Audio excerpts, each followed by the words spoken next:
Un simple concierge noir travaillant dans l'une des plus grandes entreprises de conseil des États-Unis était constamment ignoré et traité avec mépris par les employés et les dirigeants. Ce que personne ne soupçonnait, c'est qu'il n'était pas un simple employé. Elias était le fondateur et actionnaire majoritaire d'Everstone Consulting. Quand il a décidé de révéler sa véritable identité, ce qui s'est passé dans cette salle de réunion a laissé tout le monde sans voix. Vous n'allez pas croire ce qu'il a fait. Les immeubles d'Everstone Consulting brillaient sous le soleil de San Diego, leurs façades vitrées reflétant le ciel bleu et l'agitation frénétique des rues. À l'intérieur, les couloirs impeccables grouillaient de personnes élégantes, vêtues de costumes coûteux, les yeux rivés sur leur téléphone ou ordinateur portable. C'était le cœur d'un empire corporatif façonnant l'avenir de la technologie. Et parmi ces géants, Elias Thompson avançait, invisible. Habillé de l'uniforme gris du personnel d'entretien et poussant un chariot de nettoyage, Elias se fondait dans les ombres. Aucun sourire ne lui était adressé, seulement des regards furtifs et indifférents. La plupart des employés semblaient ignorer son existence, passant près de lui comme s'il faisait partie du décor. Mais Elias, lui, voyait tout.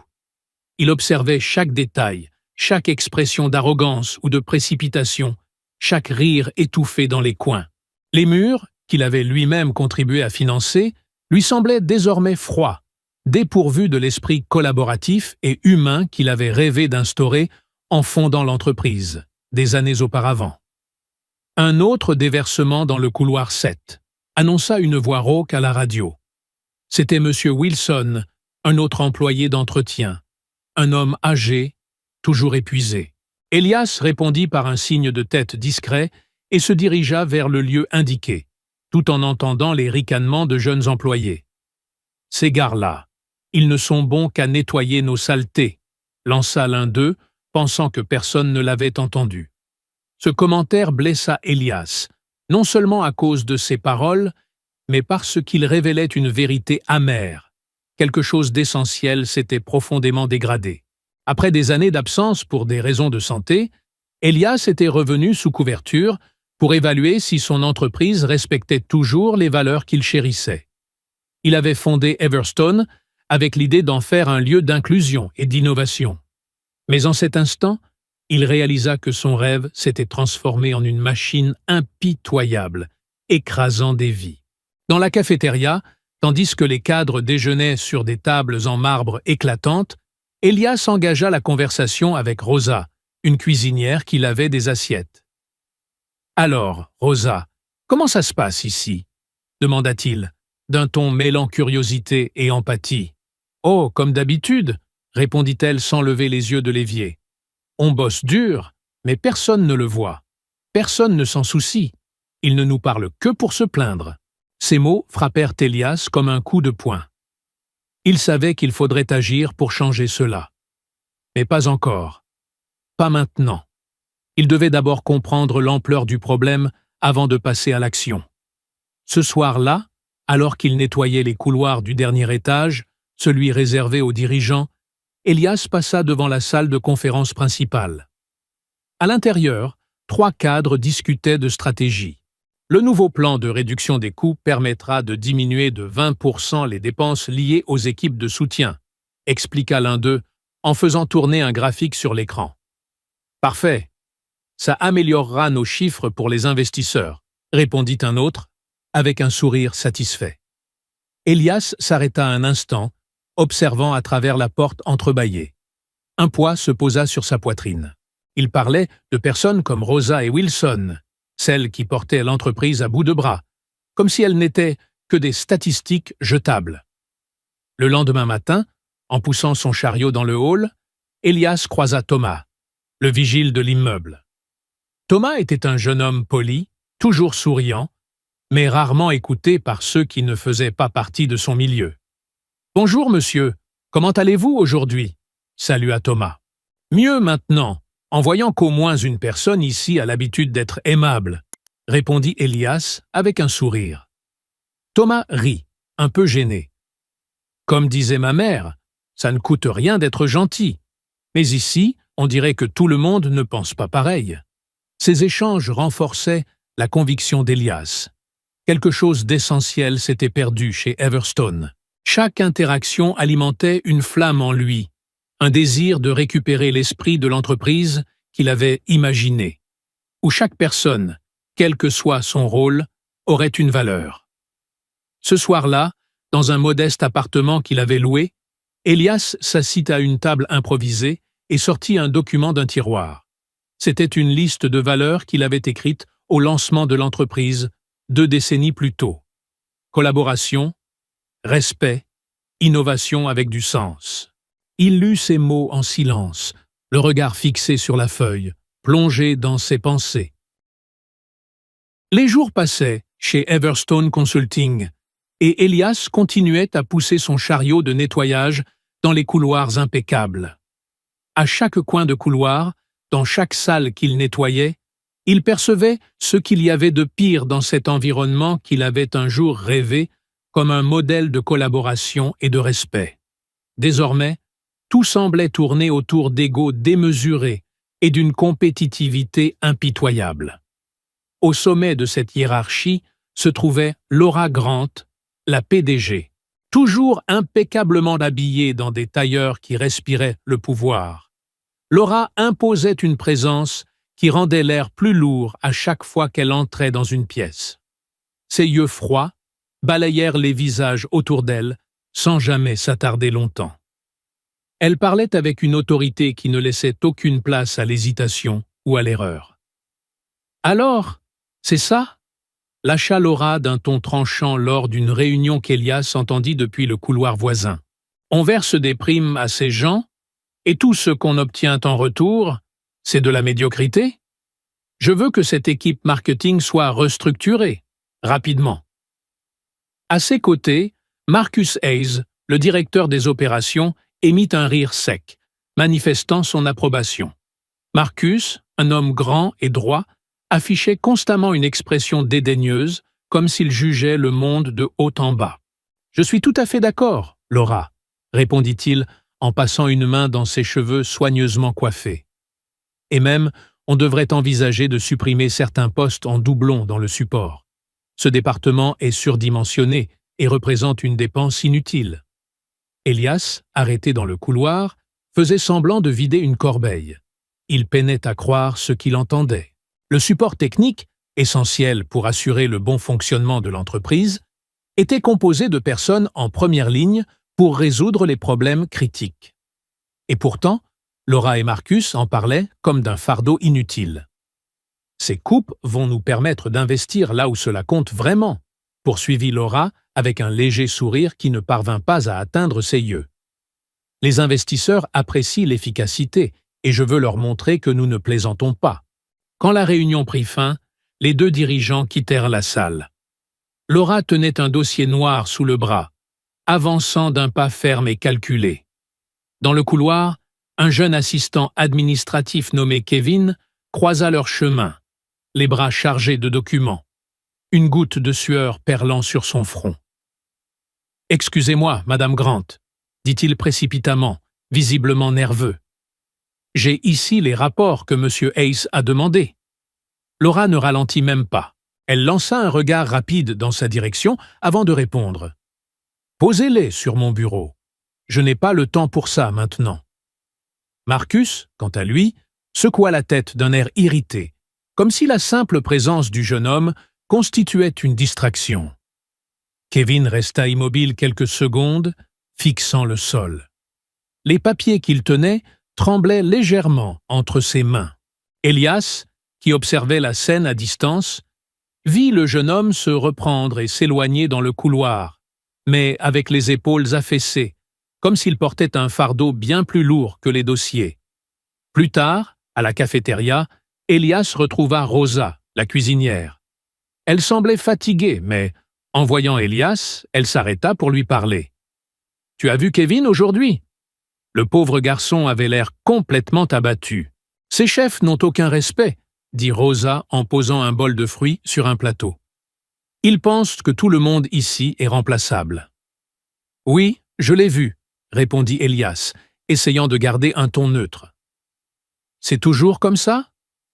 Depuis que Laura est là, c'est pire. Et avec ce Marcus à ses côtés, personne ne peut travailler tranquillement. Je les ai déjà vus hurler sur des gens en plein couloir. Tu te rends compte? Comme si on n'était rien. En écoutant Rosa, Elias sentit son cœur s'alourdir. L'entreprise qu'il avait bâtie avec tant de passion semblait être devenue un lieu qui oppressait ses employés. Mais il savait qu'il devait continuer à observer, à comprendre chaque détail avant d'agir. Ce même jour, alors qu'il nettoyait le couloir principal, Elias aperçut Laura et Marcus en pleine discussion animée. Il se posta à côté d'une plante décorative et feignit de réorganiser son chariot. « Il nous faut des résultats plus rapides, Marcus. Ces gens doivent comprendre que soit ils livrent, soit ils dégagent, » dit Laura en pointant une tablette qu'elle tenait. « Je n'ai pas de temps pour des excuses. »« J'ai déjà envoyé des messages très clairs, » répondit Marcus avec un sourire glacial. « Le problème, c'est que certains ne comprennent qu'en voyant leur salaire diminuer ou leur contrat disparaître. » Elias serra fermement le manche de sa serpillière, luttant pour contenir sa colère. Il parlait de vies et d'emplois comme s'il s'agissait de simples pièces sur un échiquier. Le lendemain, Elias poussait son chariot de nettoyage dans les couloirs étincelants, entendant au loin le claquement caractéristique des talons de Laura. Ses pas, comme une signature, faisaient frissonner les employés, qui s'empressaient de paraître occupés ou disparaissaient à sa vue. Mais Elias, malgré tout ce qu'elle représentait, poursuivait son travail, imperturbable. Cela n'échappa pas à Laura, et un intérêt inattendu s'éveilla en elle. Il était presque midi lorsque Laura le croisa au 15e étage, là où se trouvait l'aile des dirigeants. Elle portait un tailleur noir parfaitement ajusté, ses talons résonnant sur le sol à chaque pas. Le couloir était désert, et Elias ramassait calmement des papiers jetés près d'une salle de réunion. « Vous êtes toujours là quand j'ai besoin de vous », fit Laura d'un ton qu'Elias reconnut immédiatement, insinuant. Il leva les yeux lentement, son visage restant impassible. « Je ne fais que mon travail, Madame Grant. » Laura esquissa un sourire, mais ce n'était pas un sourire amical. Elle s'avança de quelques pas, s'arrêtant à une courte distance d'Elias. Son parfum, à la fois puissant et sucré, emplissait l'air. Elle se tenait si près qu'Elias comprit qu'elle cherchait délibérément à franchir une barrière invisible. « Vous êtes tellement efficace !» reprit-elle, inclinant légèrement la tête dans un geste presque théâtral. « Pas seulement efficace, il y a quelque chose en vous, Elias, quelque chose qui m'intrigue. » Elias sentit une tension monter en lui. Son cœur battait plus vite, mais il demeura maître de lui-même. « C'est un honneur de bien faire mon travail, madame. » Laura émit un léger rire, puis s'approcha encore davantage. « Toujours si formelle. Vous n'avez pas besoin d'être comme ça avec moi. Je peux être généreuse avec ceux qui me plaisent. » Il fit un pas discret en arrière, rétablissant une certaine distance. « Je vous remercie, mais je préfère me concentrer sur mes tâches. » Les yeux de Laura se plissèrent légèrement, mais son sourire resta en place. Le changement fut presque imperceptible, mais Elias le remarqua. Elle n'aimait pas qu'on lui dise non. « Vous êtes un homme difficile, Elias, mais ça me plaît, » dit-elle d'une voix plus basse, presque un murmure. « Vous avez déjà réfléchi à ce que vous pourriez obtenir en étant plus flexible ?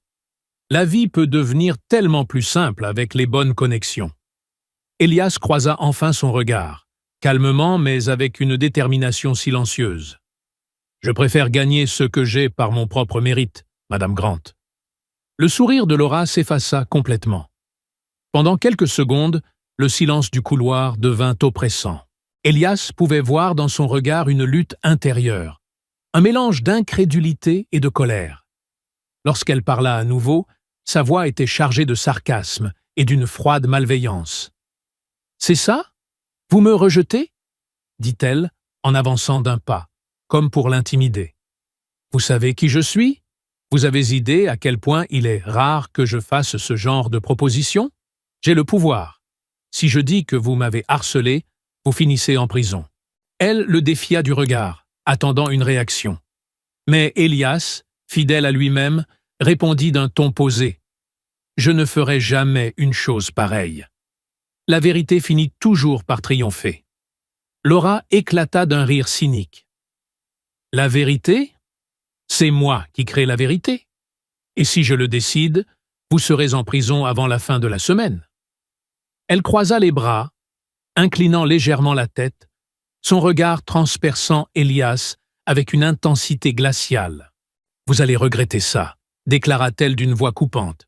« Vous pensez pouvoir me défier et vous en sortir? Je suis Laura Grant, je commande ici, et je vais m'assurer que vous payez chaque seconde de votre choix. » Sans attendre de réponse, elle se retourna et quitta le couloir, ses talons résonnant comme des coups de marteau sur le sol.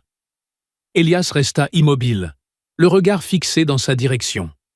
Il savait que tout commentaire supplémentaire ne ferait qu'attiser sa colère. L'horloge affichait 8 heures du matin, et un murmure parcourait les employés, alors qu'un homme en costume impeccable, au port droit et au regard déterminé, traversait le hall.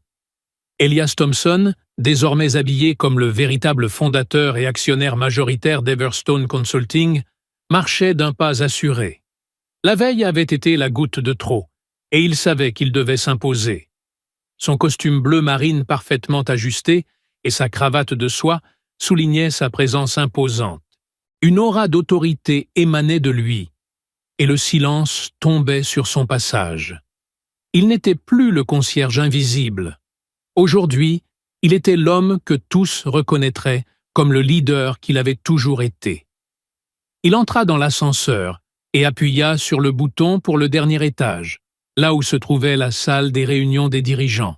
Pendant le court trajet, les reflets dans le miroir de l'ascenseur révélaient bien plus que son élégance. Il montrait la force d'un homme ayant traversé des années de travail, de sacrifices et de valeurs qu'il n'avait jamais abandonnées, même lorsque tous autour de lui s'en étaient détournés. Au dernier étage, Laura Grant et Marcus Hayes étaient réunis dans la vaste salle de réunion, discutant de nouvelles stratégies pour réduire davantage les coûts opérationnels. Tellement absorbés par leur conversation, ils ne remarquèrent pas le brouhaha grandissant à l'extérieur jusqu'à ce que la porte s'ouvre brusquement. Elias entra, accompagné de Richard Carter, l'un des principaux actionnaires et vice-directeurs de l'entreprise.